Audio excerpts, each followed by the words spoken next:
قرآن کی ایک آیت میں نے پڑھی، اللہ فرماتا ہے وَأَمَّا مَنْ خَافَ مَقَامَ رَبِّهِ وَنَهَى النَّفْسَ عَنِ الْهَوَىٰ، اور وہ شخص جو اپنے رب کے حضور کھڑے ہونے سے خوف کیا، ڈر گیا، وَنَهَى النَّفْسَ عَنِ الْهَوَىٰ، اور خواہشات نفسانی کے خلاف کیا، نفس کچھ اور چاہ رہا تھا، تم اس کی طرف نہ جا کر اللہ کے حضور کھڑے ہونے کا تمہارے دل میں احساس پیدا ہوا، خوف آ گیا، اس کا اجر جانتے ہو کیا ہے؟ قرآن کہتا ہے فَإِنَّ الْجَنَّةَ هِيَ الْمَأْوَىٰ، تو ایسے آدمی کا ٹھکانہ تو جنت ہی ہے، اس کا ٹھکانہ سیدھے جنت ہے۔ خواہشات نفسانیہ یہ ہر ایک کو دی گئی ہیں، یہ انسان کے ساتھ ساتھ چل رہی ہیں، اسی سے جنگ ہماری پوری کنٹینیو موت تک چلتی رہتی ہے۔ دنیا میں دوست بھی بنتے ہیں، دشمن بھی بنتے ہیں، دوست چھوٹ سکتے ہیں اور دشمن ختم بھی ہو سکتے ہیں، لیکن تمہارا نفس تمہاری موت تک ساتھ رہتا ہے، ہر گھڑی ساتھ رہتا ہے۔ وہ نفس ہمارے ساتھ ہے جس نے شیطان کو بھی گمراہ کیا۔ آپ سوچ سکتے ہیں ہر برے کام میں ہم یہ کہتے ہیں کہ شیطان نے بہکا دیا، شیطان نے بہکا دیا، یہی کہتے ہیں، نماز نہیں پڑھے شیطان ورغلایا، بہکایا، صبح نماز میں نہیں آئے شیطان سلا دیا۔ مجھے یہ بتاؤ آدم علیہ السلام کو سجدہ کرنے سے جو شیطان نے انکار کیا اس کو کس نے منع کیا؟ ساری دنیا کو شیطان بہکاتا ہے تو شیطان کو کون بہکایا؟ تو محدثین فرماتے ہیں یہ نفس امارہ ہے جو ہر ایک کے ساتھ ہے، یہ شیطان کو بھی ہرا سکتا ہے، وہ شیطان کو بھی شکست دیتا ہے، وہ سب کے ساتھ ہے، وہ سب کے ساتھ ہے۔ اس نفس کو، اس خواہشات کو اگر کوئی چیز دنیا میں کنٹرول کر سکتی ہے تو صرف ذکر اللہ ہے، اللہ کا ذکر اسے قابو میں رکھ سکتا ہے۔ باقی اس قدر خطرناک ہے خواہشات نفسانیہ کہ بعض لوگ یہ سمجھتے ہیں کہ جوانی ختم ہونے کے بعد بڑھاپے میں کوئی خواہش نہیں ہوتی، بلکہ بہت سارے بوڑھوں کو زنا کرتے ہوئے دیکھا گیا۔ اور میرے آقا صلی اللہ علیہ وسلم فرماتے ہیں روئے زمین کے سب سے بدترین لوگ ہوں گے وہ جن کی طرف قیامت کے دن اللہ نظر بھی نہیں فرمائے گا۔ کچھ لوگوں کے بارے میں حدیث میں ہے قیامت کے دن رب تعالیٰ ان کی طرف نظر بھی نہیں فرمائے گا۔ یہ کون لوگ ہیں جو بڑھاپے میں بھی جا کر گناہ نہ چھوڑ سکے؟ اور وہ کون سے بوڑھے ہیں جو بڑھاپے میں بھی نہیں چھوٹ سکے ان سے گناہ؟ یہ وہی لوگ ہیں جو خواہشات نفسانی کے غلام تھے۔ مولا علی کرم اللہ وجہہ الکریم فرماتے ہیں اللہ نے ہر ایک کے ساتھ نفس بھی دیا، عقل بھی دیا۔ نفس کیا ہے؟ تمہارے خواہشات، اور عقل تمہیں فیصلہ کر کے بتاتی ہے۔ لیکن حضرت علی کرم اللہ وجہہ الکریم فرماتے ہیں جس کا نفس عقل پر غالب آ گیا اس آدمی سے زندگی میں کبھی خیر نہیں ہوگی، وہ کوئی صحیح فیصلہ نہیں لے سکے گا۔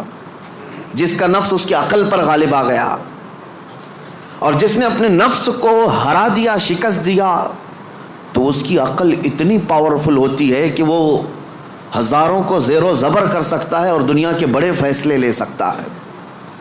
جس نے اپنے نفس کو کنٹرول میں رکھا، اپنے خواہشات کو اپنے تابع رکھا، خود اس کا غلام نہیں بنا۔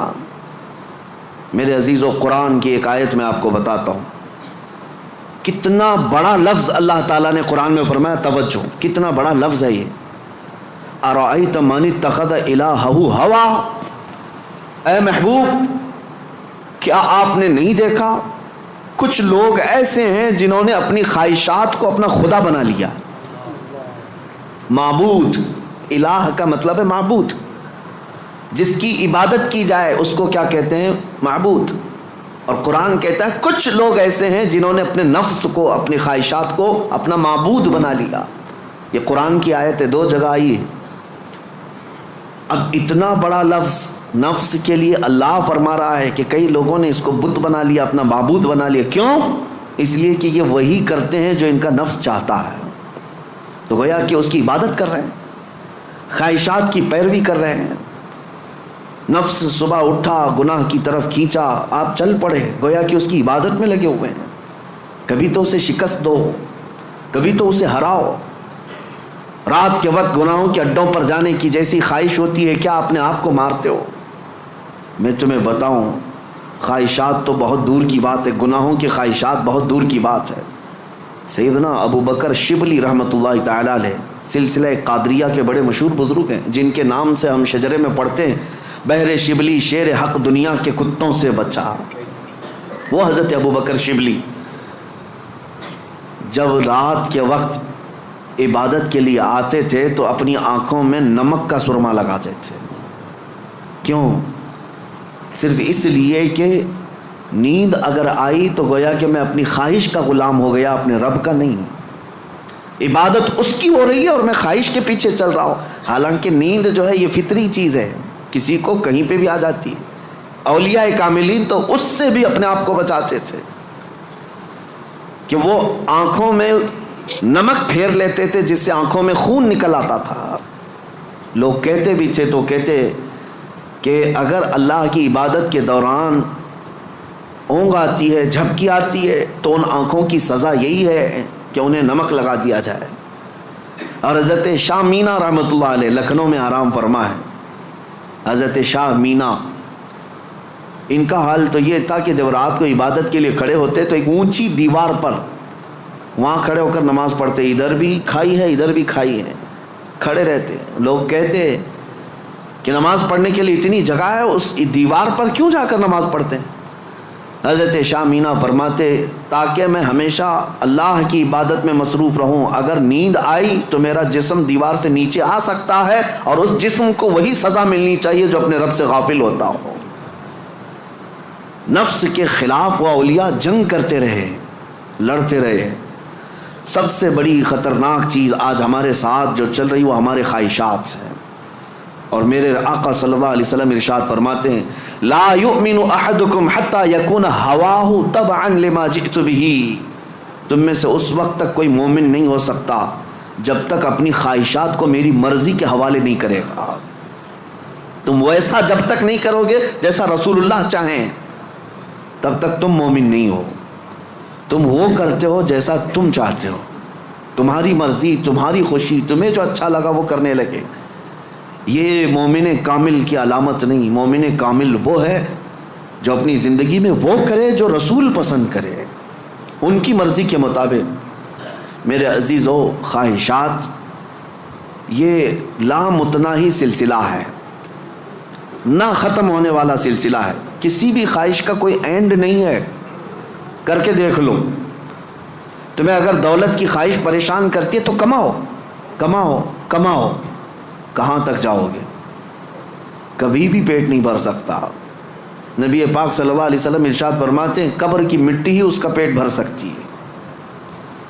کسی بھی خواہش کا اینڈ نہیں ہے دنیا میں۔ جو خواہشات ہیں، مال کی خواہش، میں یہ نہیں کہہ رہا کہ کسی کو مال کمانا ہی نہیں چاہیے، ارے میاں زندگی گزارنے کے لیے ہر ایک کو کمانا ہے، ہر ایک کو کمانا ہے، لیکن میں جس چیز کی مذمت کر رہا ہوں غلام بن کر کے پیچھے بھاگنا۔ جیسے فارسی میں کہا گیا ہے خوردن برائے زندگی اس نہ کہ زندگی برائے خوردن۔ کھانا جو ہے تمہاری زندگی کے لیے ہے، پوری زندگی کھانے کے لیے نہیں ہے۔ فرق دونوں میں سمجھ رہے آپ؟ مال تمہاری زندگی گزارنے کے لیے ضروری ہے لیکن پوری زندگی مال کے لیے نہیں ہے۔ لیکن خواہشات کبھی ختم نہیں ہوتی۔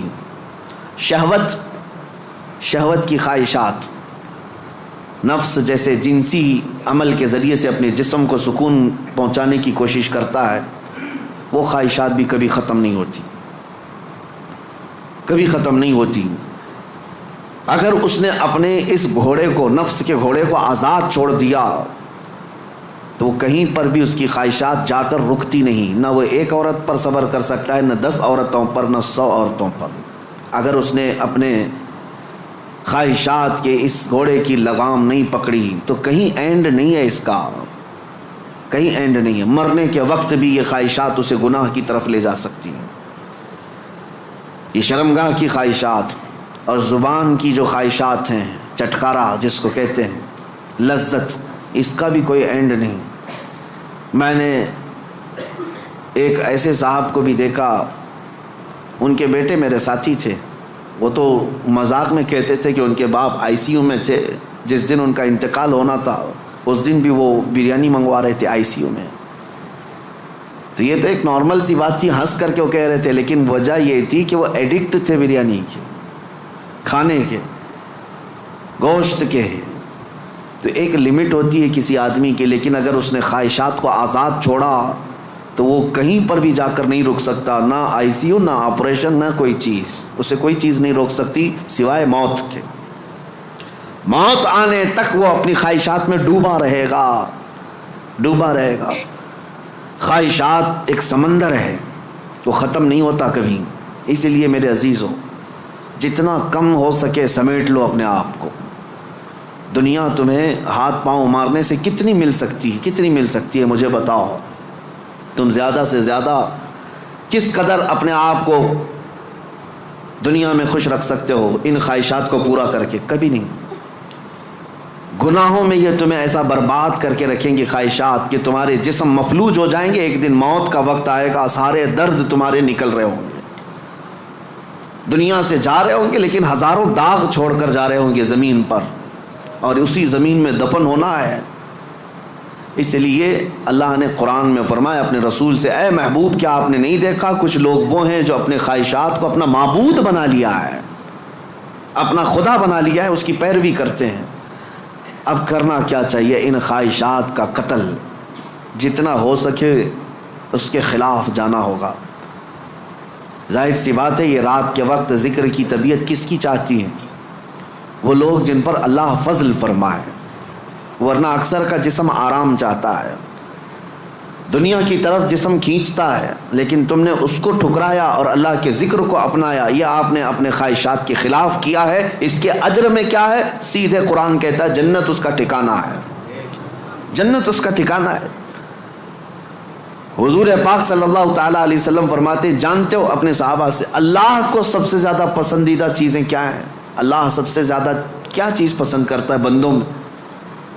اس میں حدیث پاک میں ہے ننگوں کو کپڑا پہنانا، بھوکوں کو کھانا کھلانا، یہ اللہ کو بہت پسند ہے۔ لیکن ایک اور چیز ہے، رب تعالیٰ فرماتا ہے جب دنیا سو رہی ہو اور تم کھڑے ہو جاؤ اللہ کی بارگاہ میں، یہ اس کو اتنا پسند ہے رب تبارک و تعالیٰ کو، سارے عمل میں، ساری اداؤں میں اسے پسند ہے۔ کیوں؟ خالص بندہ رب کے لیے کھڑا ہوا ہے، ساری خواہشات کو چھوڑ کر کے، خواہشات کو چھوڑ کر۔ اب آؤ، جن لوگوں نے خواہشات کی پیروی کی ان کی ایک چھوٹی چند مثالیں میں آپ کے سامنے رکھتا ہوں۔ ایسی ہلاکت کہ سب کچھ ختم ہو جاتا ہے۔ میرے عزیزو، سلطان الاولیاء سیدنا غوث اعظم جیلانی بغدادی رضی اللہ تعالیٰ عنہ ارشاد فرماتے ہیں، جس شخص کو اپنی خواہشات پر قابو نہیں، اس کا نفس اسے کفر تک لے جا سکتا ہے، اس کا نفس اسے شرک تک لے جا سکتا ہے اور اسے کافر بنا کر دنیا سے لے جائے گا۔ ایسے حالات بھی ہم نے دیکھے، خواہشات نے انسان کو کافر بھی بنا دیا، کبھی مال کی خواہش، کبھی عورت کی خواہش، کبھی کسی اور چیز کی خواہش۔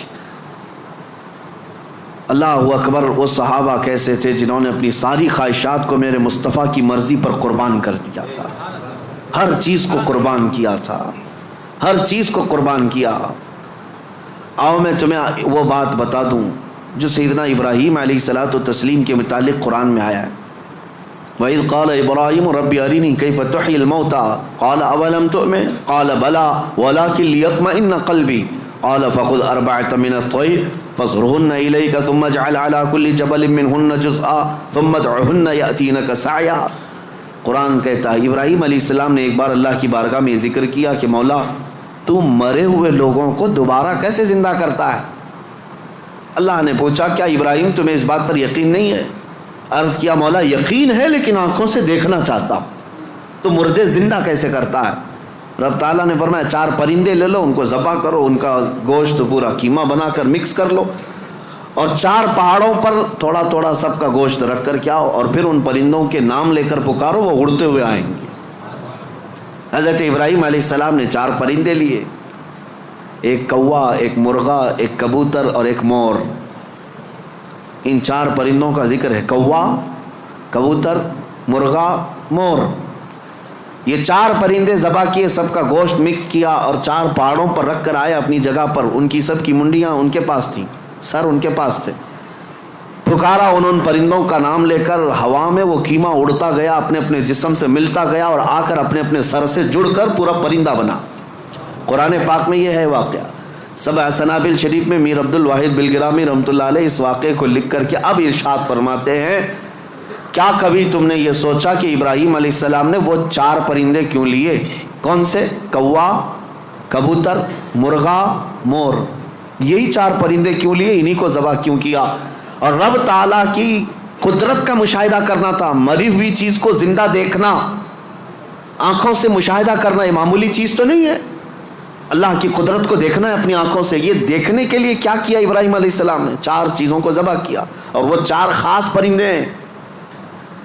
تو حضرت عبد الواحد بلگرامی فرماتے ہیں چاروں پرندوں کی 4 خصوصیت ہے. چاروں پرندوں کی 4 خصوصیت. کوا، اس کی خصوصیت لالچ ہے. کوا لالچی بہت ہے، اس کا پیٹ کبھی بھرتا نہیں، کبھی پیٹ نہیں بھرتا، اس کے اندر لالچ زیادہ ہے. اور مرغا، مرغے کے اندر شہوت زیادہ ہے، مادہ کے لیے، اپنی عورتوں کے لیے شہوت بہت زیادہ ہے مرغے کے اندر.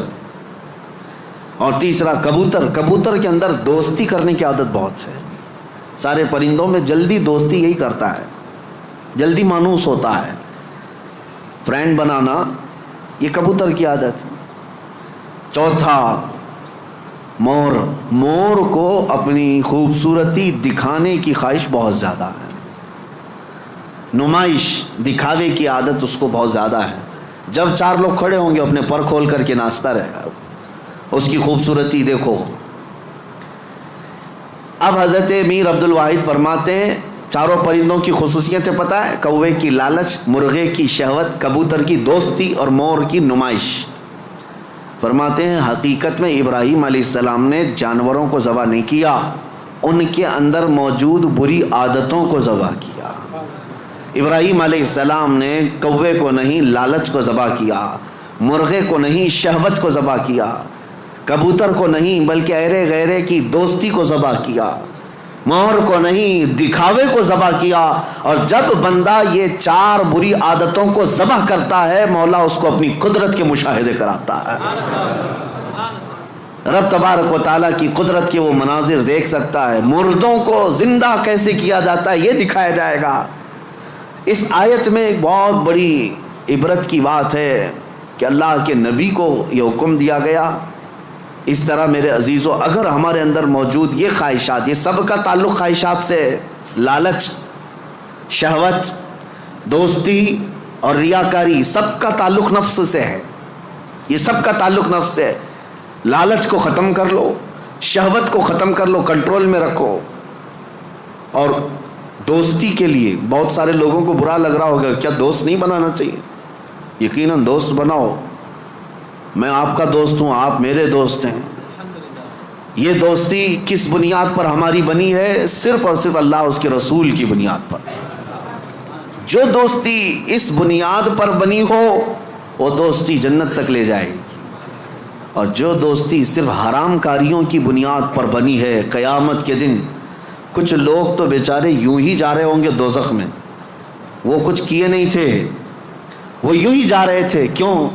قرآن کہتا ہے وہ چلا رہے ہوں گے یا ویلتا لیتنی لم اتخذ فلانا خلیلا، اے کاش میں فلاں کو دوست نہیں بنایا ہوتا تو اچھا ہوتا، اس نے گناہ کیا، پکڑ میری بھی ہو رہی ہے، پولیس چھاپا مارتی ہے. اور جو گناہوں میں ملوث ہے یا غیر قانونی کاموں میں ملوث ہے اس کو تو دھر دبوچتی تو ہے ہی ہے، لیکن پھر کنیکشن دیکھتی ہے کس کے ساتھ، یہ کس کے کانٹیکٹ میں تھا. پھر ٹریک کیا جاتا ہے، کہاں ٹریک کر کے اٹھاتے رہتے ہیں. ابھی ہمارے علاقے میں 6 مہینے پہلے کچھ وائلیشن ہوا تھا جس میں پکڑتے 150 تک کو لے کے گئے، صرف اس لیے کہ مین آروپی جو کام کیا تھا اس کو انہوں نے موبائل میں ادھر ادھر فارورڈ کیا تھا یا صرف دیکھ کر کے اپنے پاس محفوظ کیا تھا. گناہ میں برابر کے شریک دنیا میں سمجھے جا رہے ہیں.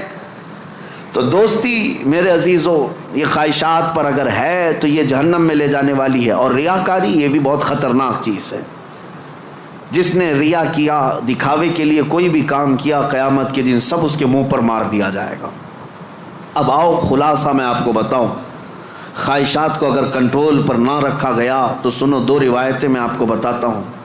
اگر انسان اپنے خواہشات کو کنٹرول میں نہ کیا تو وہ جانور سے زیادہ ذلیل ہوتا ہے.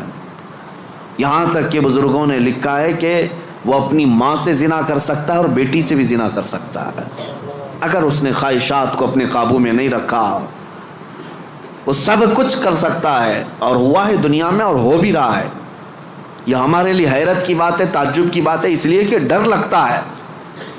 لیکن بے شمار ایسے معاملات موجود ہیں میاں، یہ تو ہم معاذ اللہ نعوذ باللہ پڑھ رہے ہیں اس بری خبر کو سن کر تمہیں حیرت ہوگی. کچھ ایسے لوگ ہیں جو کورٹ میں آئے ہیں بھائی بہن شادی کرنے کے لیے، اجازت مانگنے کے لیے، سگے بھائی اور بہن.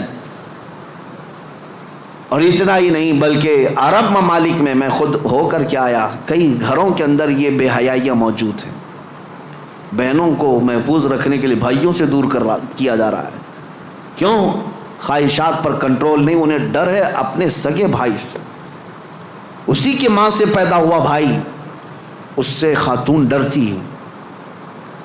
یہ ان علاقوں میں نے دیکھا ہے، ان علاقوں میں، اگر میری بات غلط ہو تو مجھے بتانا ہو.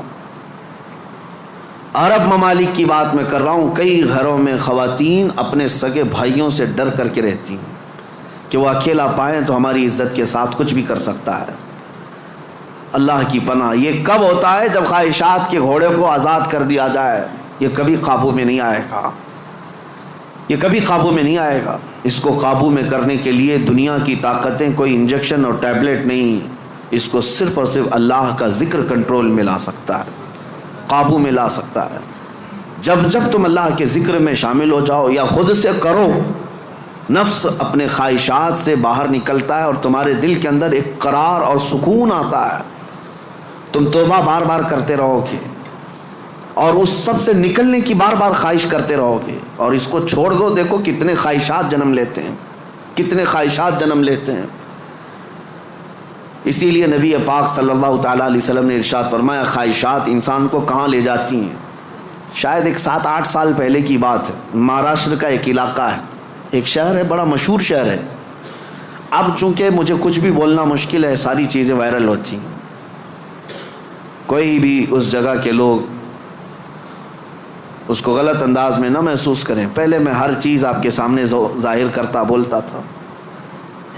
ایک شہر ہے، میں نے باضابطہ وہاں کی رپورٹ دیکھی تھی، آج بھی میرے ذہن میں وہ گونجتی ہے. 4 عورتیں، مسلمان عورتیں تھیں، قبرستان میں رات کے وقت جایا کرتی تھی. یہ بات تو لوگوں کو معلوم ہونے لگی. بعد میں کچھ لوگوں نے ان کا پیچھا کیا کہ آخر یہ کیوں جا رہی ہیں. تو ایک دن کچھ لوگوں نے جا کر کے دیکھا تو قبر کو کھود کر کے اس کے اندر اترتی ہیں اور پورے کپڑے اتارتی ہیں، ننگی ہو کر اپنا پخانہ ایک دوسرے کا کھاتی ہیں. نعوذ باللہ من ذالک. یہ کتنا گھناؤنا عمل ہے، بولنے میں 1000 بار شرم آئے. کیوں؟ یہ پکڑا گیا اور پوچھا گیا آخر کوئی جانور بھی تو نہیں کرتا ایسا. تو پکڑ کر کے تفتیش کرنے کے بعد پتہ چلا کہ ان کی خواہش تھی کہ وہ سفلی عمل پر قبضہ حاصل کر لے. سفلی عمل پر، جادو پر کنٹرول حاصل کرنے کے لیے وہ چاہتی ہیں کہ یہ عمل کیا جائے. ان کو کسی بابا نے بتایا جتنا یہ گندا عمل کرو گے اتنا تم پاورفل جادوگر بن سکتے ہو. یہ خواہشات ہیں، یہ خواہشات ہیں.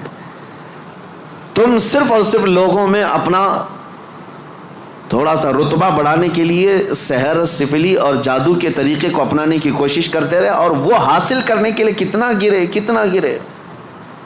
اور ممبئی شہر کا ایک محلہ ہے، یہاں پر بھی یہ خبر میرے پاس جو آئی اس کے افراد آج بھی موجود ہیں.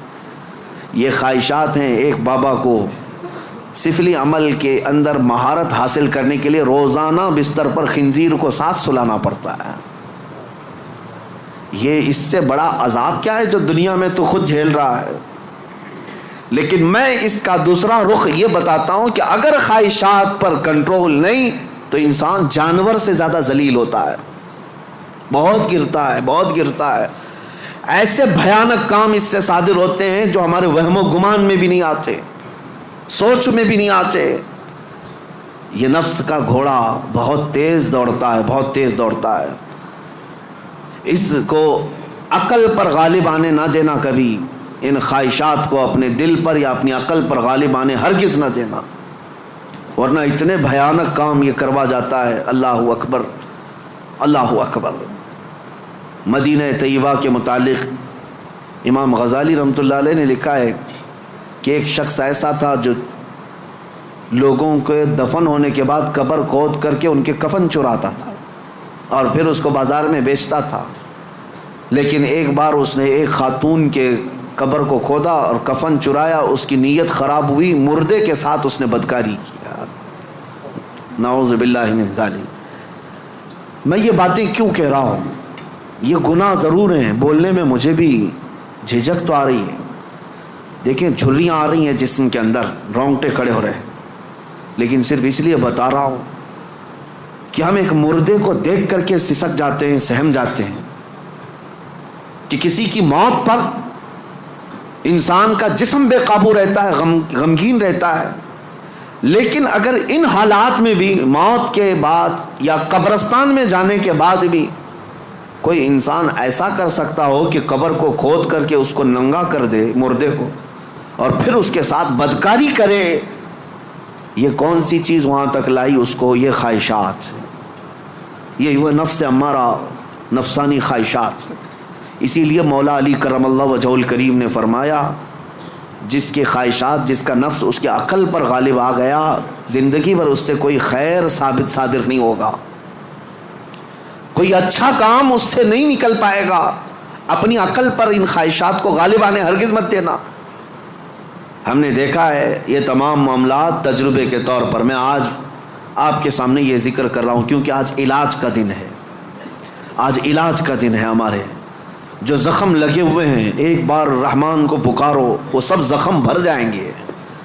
آج کی یہ مجلس علاج کی مجلس ہے کہ تم اللہ رب العزت کو آج پکارو گے، تمہارے زخم بھر جائیں گے۔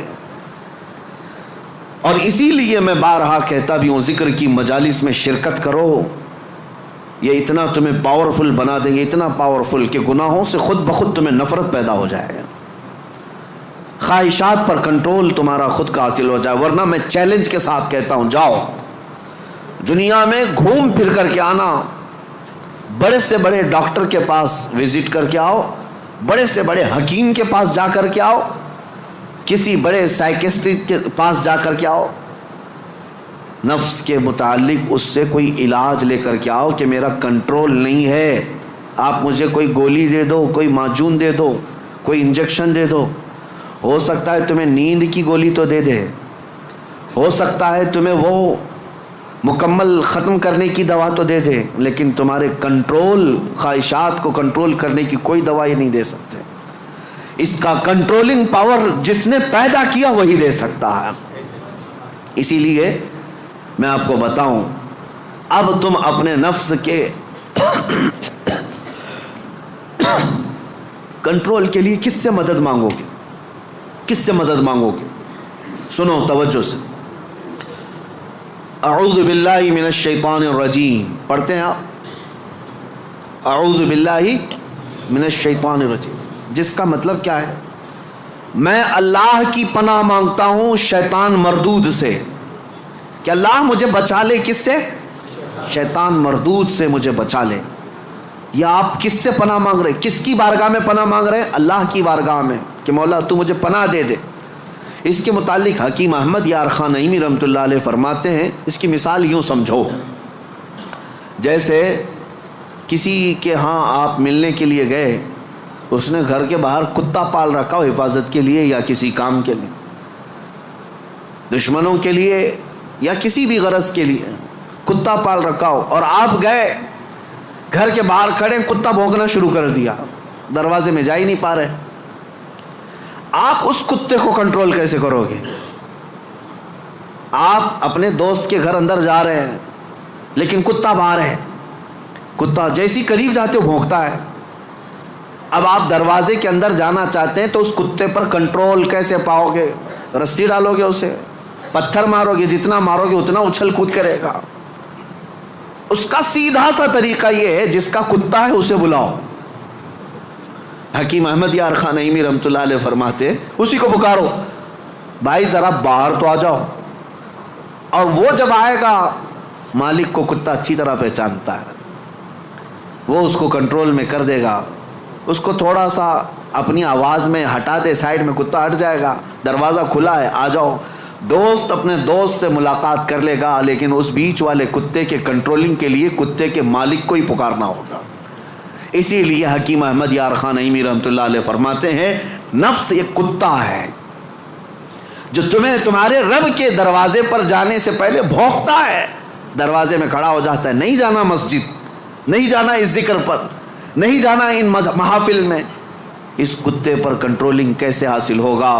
فرمایا گیا اسی لیے تم اس کتے کے مالک رب ذوالجلال کو ہی پکارو، پیدا تو اسی نے کیا ہے، رب تبارک و تعالیٰ نے پیدا کیا ہے، اور وہی تمہیں اس پر قبضہ بھی دے گا۔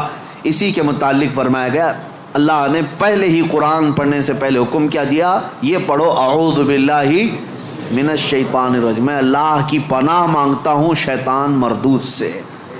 آج ہم اسی لیے اس مسجد میں آئے بھی ہیں۔